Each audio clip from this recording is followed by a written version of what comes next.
الحمد للہ رب العالمین الصلاة والسلام علی خاتم النبیین اما بعد فاعوذ باللہ من الشیطان الرجیم بسم اللہ الرحمن الرحیم۔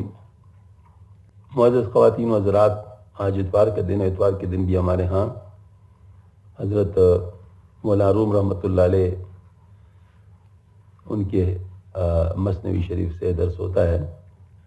آج انشاءاللہ حکایت نمبر 147 جو دفتر پنجم کے صدوم سے شروع ہو رہی ہے، انشاءاللہ بات شروع ہوگی۔ حکایت تسلی کردن خیشانی مجنون را از عشق لیلا۔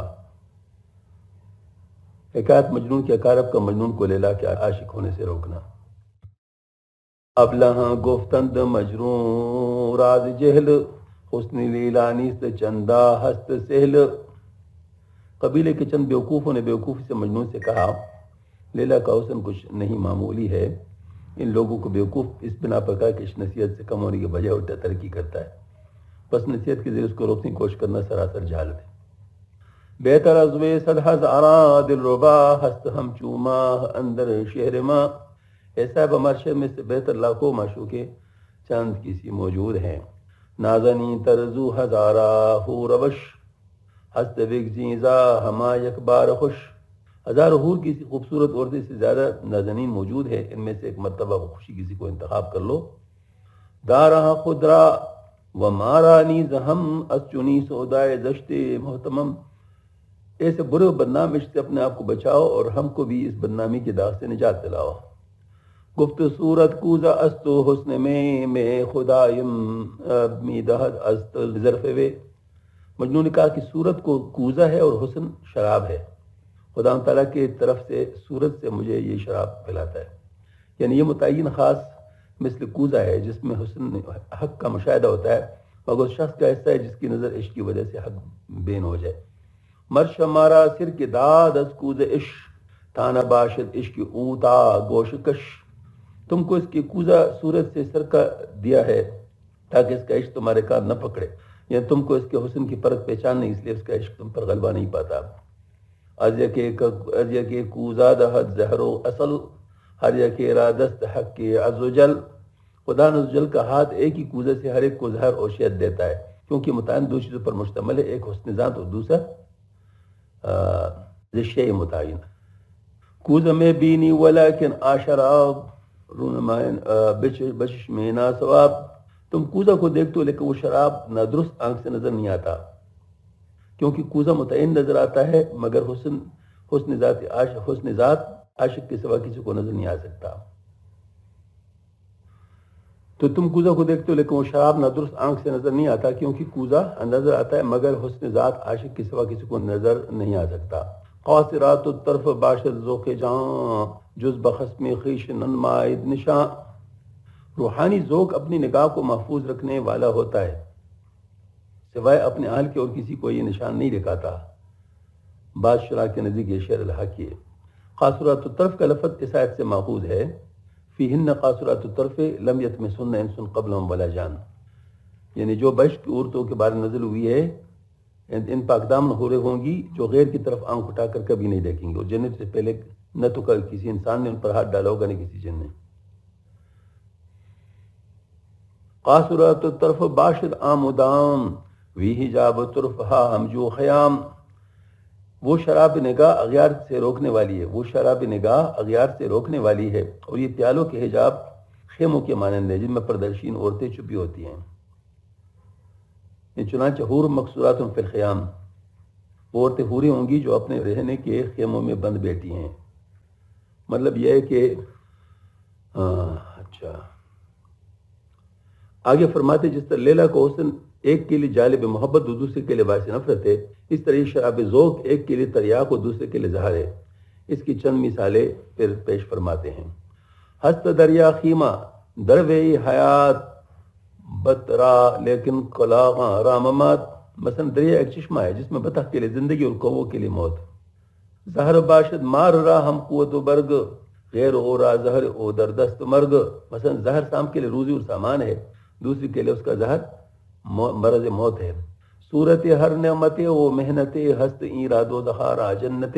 دنیا کی ہر نعمت و محنت بظاہر سب کے لیے یکساں ہے، مگر اپنی باطن کی کیفیت کے لحاظ سے اس کے لیے ایک کے لیے دوزخ ہے اور دوسرے کے لیے بہشت. مثلا نعمت بظاہر سب کے لیے خوشگوار، محنت سب کے لیے ناگوار ہے، مگر اپنی باطنی کیفیت کے لیے نعمت ظاہر کے لیے دوزخ اور حریص کے لیے جنت ہے، اور محنت علی ریاضت کے لیے بہشت اور عیش پسند کے لیے دوزخ ہے.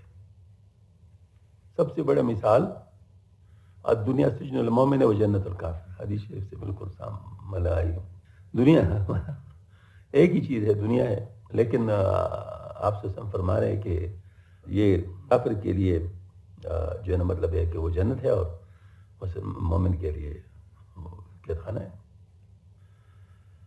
اچھا، بس ہما اجسام اشیاء تبصرون اندرو قوتستو سم لا تبصرون. بس تمام اشیاء کے ظاہری اجسام تم دیکھتے، ان میں جو غذا اور زہر مخفی ہے اس کو نہیں دیکھتے. ہست ہر جسم میں چکا سا کوزئی اندرہم قوتہم دل سوزئی. ہر جسم وہ پیالے اور کوزے کی مثل ہے، اس میں غذا بھی ہے اور دل کو پھونک ڈالنے والا زہر بھی ہے. کاسا پیدا ہو اندرا پنہار غد تا غمش دانت کزاں چیمی خرد.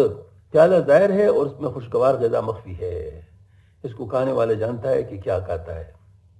یعنی خلاصہ ان ابیات کا یہ ہے کہ یہی ایک متعین کسی متعین کے نسبت سے اچھا ہے اور دوسری متعین کے نسبت سے برا ہے. اور راز میں ایک اسماء حسنہ باہم تقابل رکھتے اور ذات حق اسماء متقابلہ کے ساتھ تعینات خاصہ میں ظاہر ہوئے.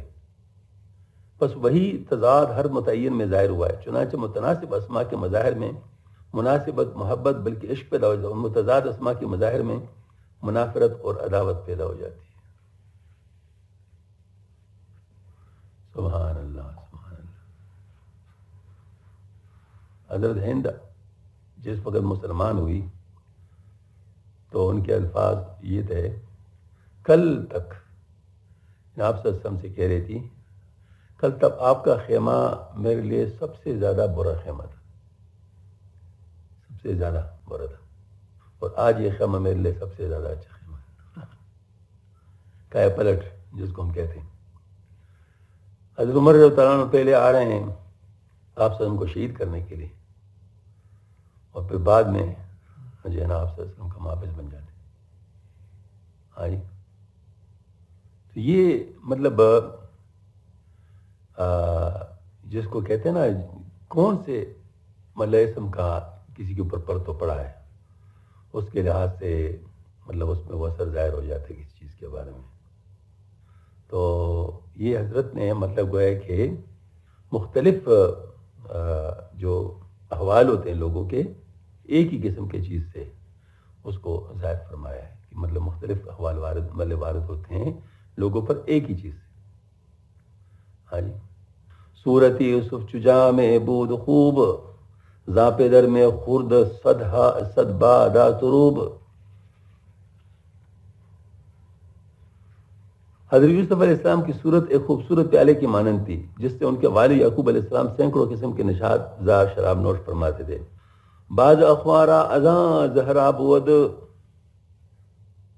کاندری شاہ زہر کی نام بود کاندری شاہ زہر کی نام فزود. پھر بھائیوں کا حصہ جو اس پیالے کے زہر آپ تھا جو اس میں کینے کی زہر کو بڑھاتا تھا. بعض ازوے مرزل خارا شکر می کشید عشق افیون دگر. اسی پھر اس کاسہ سورۃ یوسف کے زلیخا کی ایک شیرینی عشق کے باعث اور ہی افیون پلاتی تھی.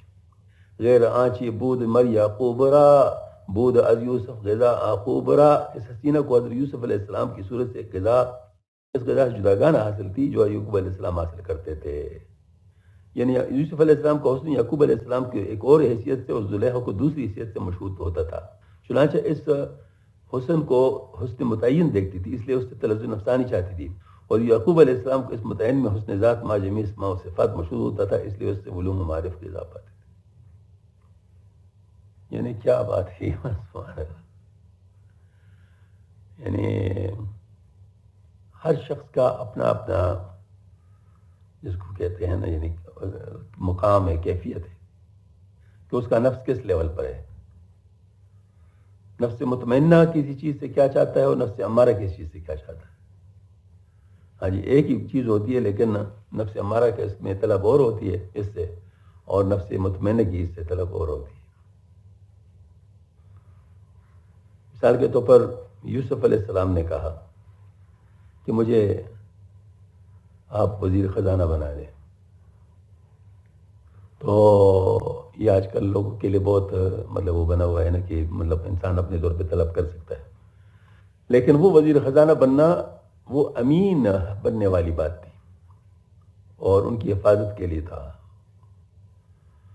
جبکہ دوسرے لوگ جب اس قسم کا کہتے ہیں تو وہ ہے کہ اس سے اپنے نفس کی خواہش کو پورا کرنا مراد ہوتا ہے. ہاں جی، تو دونوں کی بات ایک جیسی نہیں ہے. اگر دیکھا جائے کیا بات ہے جی. تو یہی فرق ہے مقتدی میں اور منتہی میں، کہ ایک ہی چیز ہوتی ہے، مقتدی اس سے ایک چیز چاہتا ہے اور منتہی اس سے دوسری چیز چاہتا ہے، اور نظر دونوں ایک جیسے نظر آتے ہیں. سبحان اللہ. کیونکہ نیت مخفی ہے تو لہذا نیت سے اس کی حیت بدل جاتی ہے. مثلا ایک مبتدی بھی روتا ہے تکلیف سے اور منتہی بھی روتا ہے تکلیف سے، لیکن مبتدی نفس کی وجہ سے تکلیف سے روکتا ہے اور منتہی جو ہے نا اللہ پاک کو اپنی عاجزی دکھانے کے لیے تکلیف سے روتا ہے. تو اب دونوں کا معاملہ بالکل مختلف ہے، حالانکہ چیز ایک ہے. تو یہاں پر بھی حسن متعین کا مطلب یہ ہے کہ یوسف علیہ السلام حسن متعین ہے، لیکن ایک اس میں اپنی نفس کی خواہش کو دیکھ رہا ہے اور دوسرا اس میں اللہ پاک کی صفت کو دیکھ رہا ہے.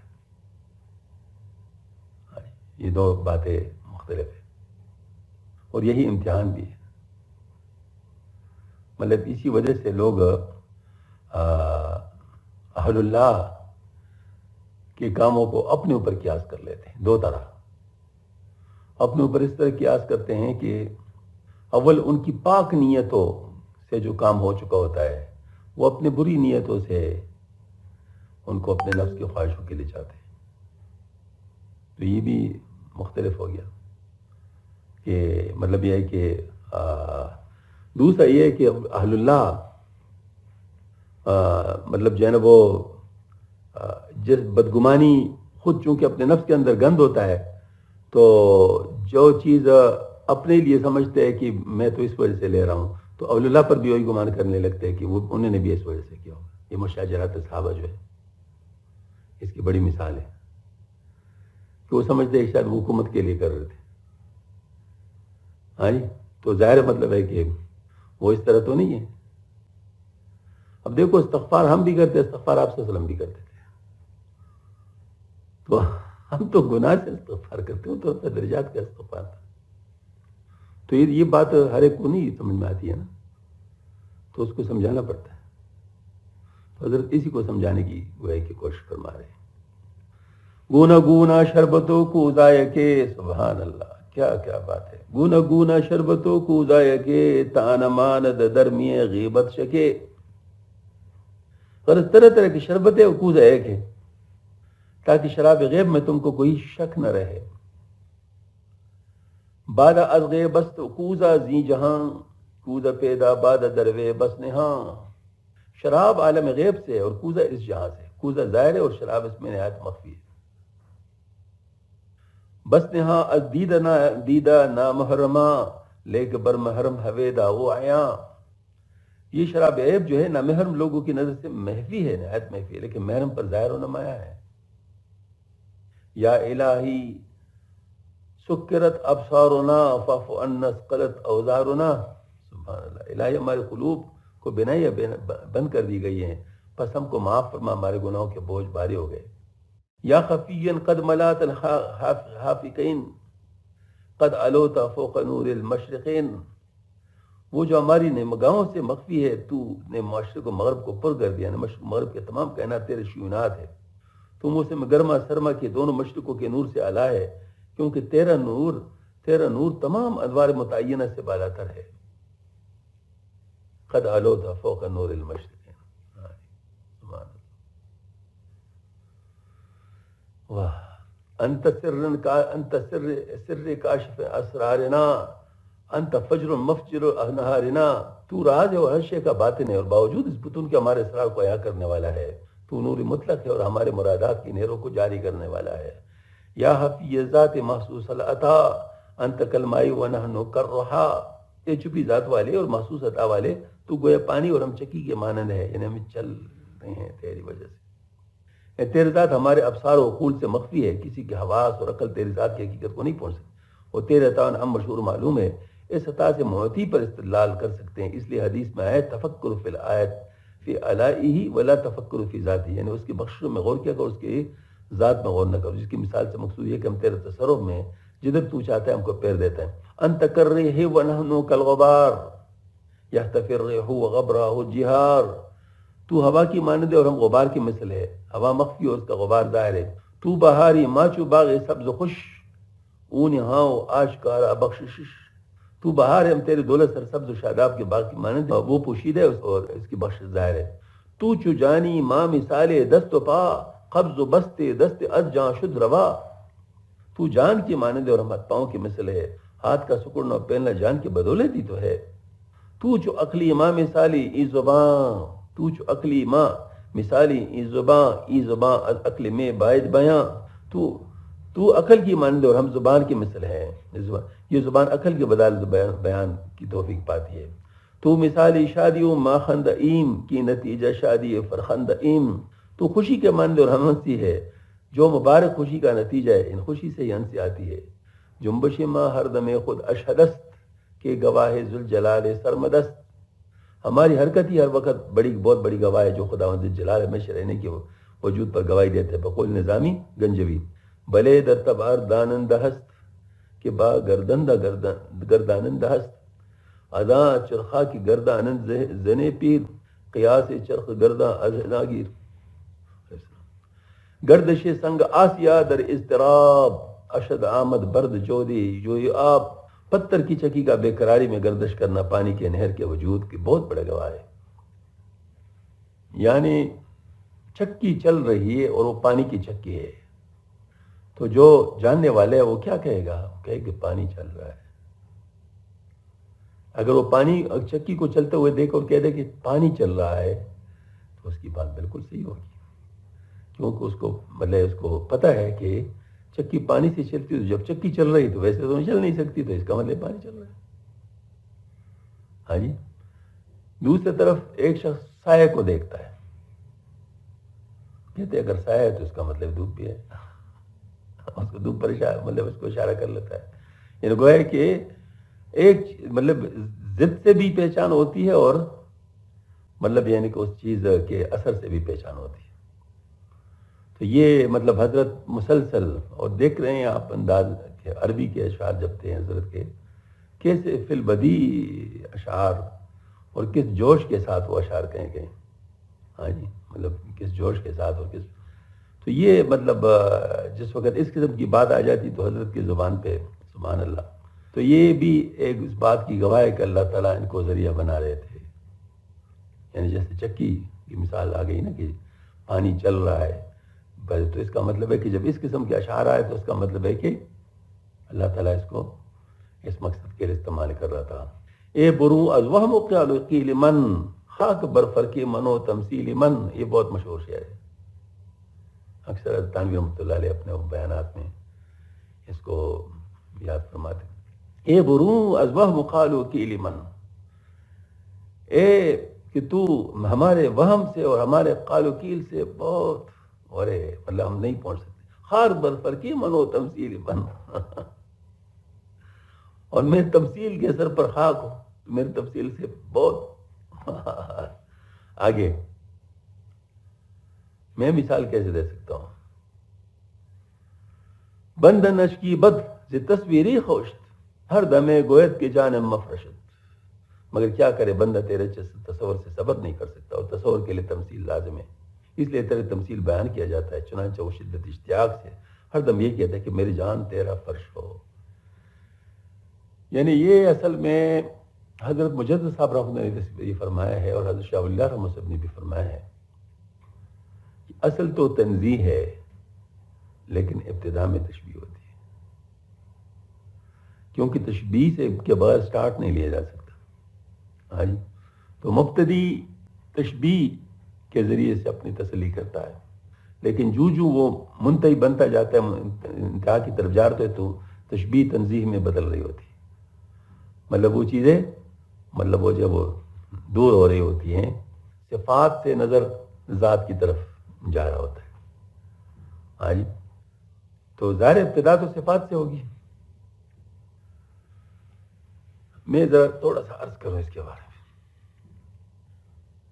حدیث شریف میں جو آتا ہے، ان تعبد اللہ کانک تراہ فإن لم تکن تراہ فإنہ یراک. تو ایسے عبادت کر جیسے تو خدا کو دیکھ رہا ہے. اب خدا کو کبھی دیکھ تو سکتا نہیں کوئی، یعنی تو یہ شدہ بات ہے کہ خدا کو کوئی دیکھ نہیں سکتا. قرآن کا نص ہے ان تراہ. تو پھر یہ کیوں فرمایا؟ اب یہ اس لیے فرمایا کہ گویا کہ وہ طلب صادق اور عشق کا جو سفر ہے، وہ جب چل رہا ہوتا ہے اور نفس کا شکل دور ہو رہا ہوتا ہے، جس نے پردے و حجابات ڈالے ہوتے ہیں، تو یہ چیز جو کہ ناممکنات میں سے، تو گویا کہ تصوراتی لحاظ سے ممکنات میں بنتا جاتا ہے کہ بن دیکھے آدمی ایسے محسوس کرے، وہ کیفیات محسوس کرے جیسے دیکھ کے کر رہا ہو. بن دیکھے وہ ان کیفیات کو محسوس کرے جیسے دیکھ کے کر رہا ہو. سبحان اللہ. مجھ سے کل نہیں پرسوں ایک صاحب نے بڑا عجیب سوال کیا، تو کیسے مطلب یعنی ہو سکتا ہے؟ تو میں نے کہا کہ دھوبی کا بیٹے کا قصہ سنا ہے؟ دھوبی کے بیٹے کا. اس نے کہا ہاں. میں نے کہا وہ کیا قصہ تھا؟ اس نے کہا یہ قصہ تھا کہ حضرت خواجہ نظام الدین اولیاء رحمۃ اللہ علیہ کی زبان سے یہ بات نکلی کہ ہم سے تو دھوبی کا بیٹا بھی اچھا تھا، ہم سے تو دھوبی کا بیٹا بھی اچھا تھا. اس نے کہا دھوبی کا بیٹے کا کیا قصہ ہے؟ تو نے فرمایا کہ ایک دھوبی تھا، وہ ظاہر شاہی دھوبی بھی تھا، بادشاہ کے گھر سے بھی کپڑے آتے تھے، ان کو دھوتے تھے. ان کی بیوی اور اس کا بیٹا تینوں دھوتے تھے. اس میں ایک شہزادی کی مطلب جیسے کپڑے بھی ہوتے تھے. تو شہزادی کے کپڑے دیکھ کر وہ دھوبی کا بیٹا شہزادی کا عاشق ہو گیا. شہزادی کو کبھی دیکھا نہیں تھا، لیکن بن دیکھے اس کا عاشق ہو گیا. تو اس وجہ سے اس کو مطلب بہت ہی احتیاط کے ساتھ، بہت ہی مطلب ڈیووشن کے ساتھ وہ کپڑے اس کا دھوتا تھا اور پھر اس کو استری کرتا تھا اور خاص انداز میں طے کرتا تھا، گویا کہ اپنے پوری یعنی صلاحیت اس پہ استعمال کر لیتا تھا. تو شہزادی جو تھی وہ بڑی حیران تھی، مطلب کہ بہت نفاست کے ساتھ یہ کام ہوتا ہے. تو یہ ہے کہ دھوبی کے بیٹے کی ماں کو پتہ چل گیا کہ یہ تو کچھ بہت ہی اسپیشل انداز میں کر رہے تھے. انہوں نے ان کے والد سے کہا کہ یہ تو ہمیں مروا دے گا. شہزادی کو پتہ چل گیا تو یہ تو ہمیں مروا دے گئے، تو اس کو روکنا چاہیے.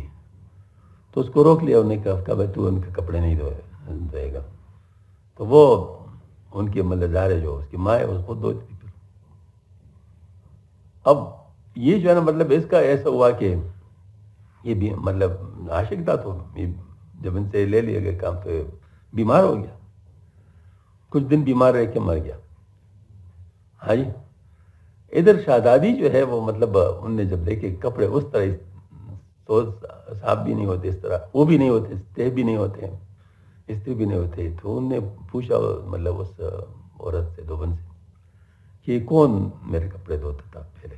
کہا میں دھوتی تھی. کہ اب کون دھوتا ہے؟ کہ میں دیتی ہوں. کہا اچھا. تو انہوں نے کپڑے کھول کے دیکھے تھے، اب اس کو طے کرو. تو طے کیا تو نہیں، مطلب اس سے نہیں ہو سکا، مطلب اس طرح نہیں ہو سکا. انہوں نے کہا نہیں، یہ کوئی اور تھا دھوتا تھا، اب وہ نہیں دھوتا ہے. کون تھا؟ پھر انہوں نے کہا مجھے معاف کرے گی؟ تو انہوں نے کہا بالکل آپ معاف ہے، لیکن مجھے سچ بتاؤ. انہوں نے کہا اس طرح میرا بیٹا تھا اور اس طرح یہ ہو گیا یہ ہو گیا. تو ہم نے اس ڈر سے کہ کہیں آپ ناراض نہ ہو جائیں اس کو منع کیا، تو اسی میں بیمار ہو گیا اور اس میں فوت ہو گیا. تو شہزادی پر اتنا اثر ہو گیا کہ باقاعدہ یعنی وہ گئی اور وہ مطلب وہاں جا کر اس کے قبر پہ پھول چڑھائے، اور پھر وہ جو جس دن ان کے وہ وفات آتے تو باقاعدہ اہتمام کے ساتھ جاتے ان کی قبر پہ پھول چڑھاتے. تو حضرت خواجہ نظام الدین نے فرمایا کہ ہم سے تو دھوبی کا بیٹا بھی اچھا تھا، یعنی ندیر عاشق. ہاں جی. تو میں نے ان سے کہا، میں نے کہا کہ یہ بات ہے، مطلب ہو سکتا ہے نہیں ہو سکتا؟ کیا ہو سکتا ہے؟ میں نے کہا بس اتنا عشق پیدا کرو ہو جائے گا. مطلب ایک طرف سے عشق پیدا کرو، دوسری طرف سے نفس کو قابو کرو، تو یہ ہو سکتا ہے. پھر نفس مطمئنہ کے ساتھ حب الہی والذین آمنوا اشد حبا للہ، بس تم اس چیز کو خالص کر لو تو پھر تو یہ چیز ہے والذین آمنوا اشد حبا للہ، قرآن پاک نص ہے. ہاں جی. تو پھر یہ بات ہوگی کہ بن دیکھے بھی ایسا ہوگا جیسے دیکھا ہے، بن دیکھے بھی ایسا ہوگا جیسے دیکھا ہے. حضرت مجدد صاحب رحمۃ اللہ علیہ کا مکتوبات شریف میں بہت ساری باتیں ہیں، افسوس ہے کہ اس پر لوگ غور نہیں کرتے. ان میں یہ بھی بات ہے کہ یہ جو عشق کی وجہ سے دیکھنے کی کیفیت پیدا ہوتی ہے، اس کو لوگ واقعی دیکھنا سمجھنے لگتے ہیں. ایسا ہوتا نہیں ہے، واقعی تو ہو نہیں سکتا، کسی بھی صورت میں نہیں ہو سکتا، سوائے آپ صلی اللہ علیہ وسلم والی بات. باقی تو یعنی کوئی کسی صورت میں بھی نہیں ہو سکتا. سب تمثال حضرت فرماتے ہیں، سب تمثال ہے، نیند میں ہو چاہے جاگنے میں ہو، سب کچھ. ہاں جی. تو یہ جو بات ہے مطلب، اور یہ جو دائرہ امکان سے نکلنے والی باتیں، یہ سب تمثالی والی باتیں. لیکن لوگوں نے مطلب ان کو ایسے سمجھا ہوا ہے کہ جیسے وہ حقیقی ہے. تو یہی اصل میں حضرت جس چیز پر تنزیہ پر زور دے رہے ہیں، وہ تنزیہ سے لوگ مطلب اس کی طرف آ نہیں رہے، کیونکہ آپ ایک طرف اس بزرگ کے مقام کو بڑھا رہے، دوسری طرف اللہ جل شانہ کی تنظیم میں فرق ڈال رہے ہیں. تو آپ کو کس چیز کی طرف زیادہ توجہ کرنی چاہیے؟ اصولاً کس چیز کی طرف توجہ زیادہ کرنی چاہیے؟ آپ کو اللہ پاک کی تنظیم کی طرف. ہاں جی. بہت اونچا مقام بھی ہے، لیکن بہرحال اللہ اللہ ہے. تو ظاہر مطلب ہے کہ ہم بس یہی فرق ہے سوچنے کا. تو حضرت تو ماشاءاللہ انہیں اس بات پر اتنا زور ڈالتے ہیں اور سارا کچھ، لیکن پتہ نہیں کہاں پر مسہب ہے کہ باوجود ان مکتوبات شریف کے ہونے کے جس میں وضاحت اور صراحت کے ساتھ لکھا ہوا ہے، میرے کو ایسی بات بھی نہیں ہے کہ اس میں چھپی ہوئی بات ہو. اب دیکھیں، یعنی تعویل آپ کس چیز کی کریں گے؟ تعویل آپ یہی کریں گے کہ قرآن کے نص کے ساتھ اگر کوئی چیز نہیں مل رہی تو تعویل ایسے کریں گے کہ وہ اس کے نص کے مطابق ہو جائے. یہی تعویل ہے نا. تعویل کون سی چیز ہے؟ یعنی کسی بزرگ کی بات کی تعویل اب کریں گے تو یہی کریں گے کہ اس کو قرآن کے نص کے مطابق لائیں گے. اب نص موجود ہے، لن ترانی، اور کس کے لیے موجود ہے؟ موسیٰ علیہ السلام کے لیے موجود ہے. موسیٰ علیہ السلام اولو العزم پیغمبر ہے، جس کو حضرت مجدد صاحب نے فرمایا رئیس المحبین کہتے ہیں، یعنی محبین کے سردار ہیں. ان کو اللہ تعالیٰ فرما رہے ہیں کہ لن ترانی. تو جب اتنا قطعی نص موجود ہے تو باقی تمام چیزوں کو اس کے ساتھ ایڈجسٹ کرو نا،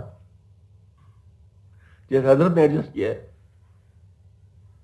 اکثر میں جب یہ بات کرتا ہوں کہتے نہیں آپ سمجھتے نہیں کہ وہ کس مقام سے بات کر رہے ہیں. خدا کے بات کس مقام سے، چاہے کتنے اونچا مقام ہو، لیکن اللہ پاک کی بات تو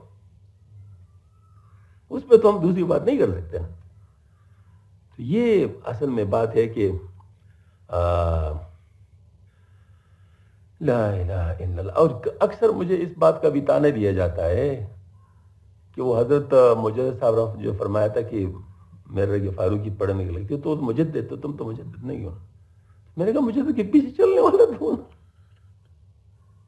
آخر ظاہر ہے میں ان کے پیچھے چلنے والا تو ہوں. ان کی باتوں کی اگر ہم نہیں کریں گے مطلب ان کے پیچھے نہیں چلیں گے تو پھر وہ باتیں کس لیے؟ اپنے لیے انہوں نے باتیں کی ہیں، ہمارے لیے کی ہے نا کہ ہم ظاہر اس کے مطابق چلیں. تو وہ تو انہوں نے گویا کہ تعویل کے حدود بیان کر دیے ہیں کہ کہاں تک تعویل ہو سکتے ہے، کہاں تک تعویل نہیں ہو سکتا. جہاں تعویل نہیں ہو سکتا وہیں تعویل نہ کرنا یہ حکمت ہے. جہاں تعویل نہیں ہو سکتی آپ کہہ دو کہ تعریف ہے، تعریف بھی ہو سکتی ہے، تعریف کیوں نہیں ہو سکتی؟ اگر کوئی حدیث شریف میں مطلب جو ہے نا وہ موضوع حدیث ملا سکتے ہیں جن کی اتنی زیادہ زبردست چیکنگ ہے تو کسی ولی اللہ کی بات میں کیوں نہیں ملا سکتے؟ وہ کون سا مشکل کام ہے لوگوں کے لیے؟ اور پہلے تو سارے مخطوطات تھے، ہم مخطوطہ کہیں پر بھی پڑا ہوا ہے، اس میں اگر اسی سیاہی کے مطابق ترتیب سے اگر کوئی چیز شامل کی جائے تو مطلب ظاہر ہے یہ ممکن ہے، یہ کوئی ناممکن بات تو نہیں ہے. تو لوگوں نے کیے ہیں، مطلب جو ہمارے آسمانی کتابیں تھے ان میں لوگوں نے تعریفیں کی. ہاں کیا فرمایا، مگر کیا کرے کہ بندہ تیرے اچھے تصور سے صبر نہیں کر سکتا، اور تصور کے لیے تمثیل لازم ہے، اس لیے تیرے تمثیل بیان کر. تو چنانچہ شدت اشتیاق سے ہردم یہ کہتا ہے کہ میری جان تیرا فرش ہو. ہم چوپا کے میں گفت اے خدا پیش چوپانے محب خود بیا، جیسے وہ گڈریا کہتا تھا اے خدا تو اپنے عاشق گڈی رہ گیا پاس. تا شپت جویم من از پیرانس چارکت دوزم ببوسم دامنت. وہی واقعہ آ گیا وہ جو مشہور واقعہ ہے، تاکہ میں تیرے پیران سے جوئیں نکالوں، تیری جوتی گانٹ دوں، تیرے دامن چوموں. چوپان کا مفصل کے صدر تدوم کے واقع مذکور ہے جو مفتالو کی جلد افتر کے آغاز میں واقع. کس نہ پوشد در ہوا و عشق جفت لیک قاصر بود از تسبیح و گفت. خدا کی محبت عشق میں کوئی اس کا ثانی نہیں تھا، لیکن وہ بیچارہ خدا کی پاکی بیان کرنے اور حمد ثنا کے کلمات بولنے سے قاصر تھا. عشق او ہر گاہ برگردوں زدہ چو سگے خرگاہ آنچو پاشدہ. اس کے عشق نے اس کا خیمہ آسمان پر جا لگایا، وہ دریا مراتب قرب میں خیمہ کے کتے کی طرح مقرب ہو گیا. قرب حاصل کرنے والے کتا غیر مقرب انسان سے بدرجہ افضل و اعلیٰ ہے. گڈرے کو کتے سے اس لیے تشبیہ کو زبان حمد و تسبیح سے معذور ہونے کی وجہ سے کوئی بے زبان جانور تھا. چونکہ بار عشق یزداں جوش زد بر دل او زد ترا برگوش زد. جب خدا تعالیٰ کے در عشق نے جوش مارا تو دریا گڈریے کے دل سے جا ٹکرایا، اور تیرے صاف کان کے ساتھ ٹکراتا ہے، دل تک نہیں پہنچتا. مطلب تو نے دل کے سامنے نفس کے بہت بڑے بڑے پہاڑ کھڑے کیے ہوئے ہیں تو وہ وہیں سے رک جاتا ہے، آگے نہیں جاتا. اگر آگے دل پر اثر نہ ہونے وہ سر کی بیرون دل رہے کی تائید جو جی کے ایک ظریفانہ حکایت ارشاد فرماتے جو جی کا ایک مسخر جس کا تفسخر اور استعداد رب المثل ہے. یہ حکایت مصطفی کی چند دیگر حکایت کی طرح زمانے کے دعائی ادب و تعجب کے نہایت ناملائم واقع ہوئی ہے. امید ہے کہ ناظرین کرام مترجم کی مجبوری کو ملحوظ رکھ کر معاف فرمائیں گے.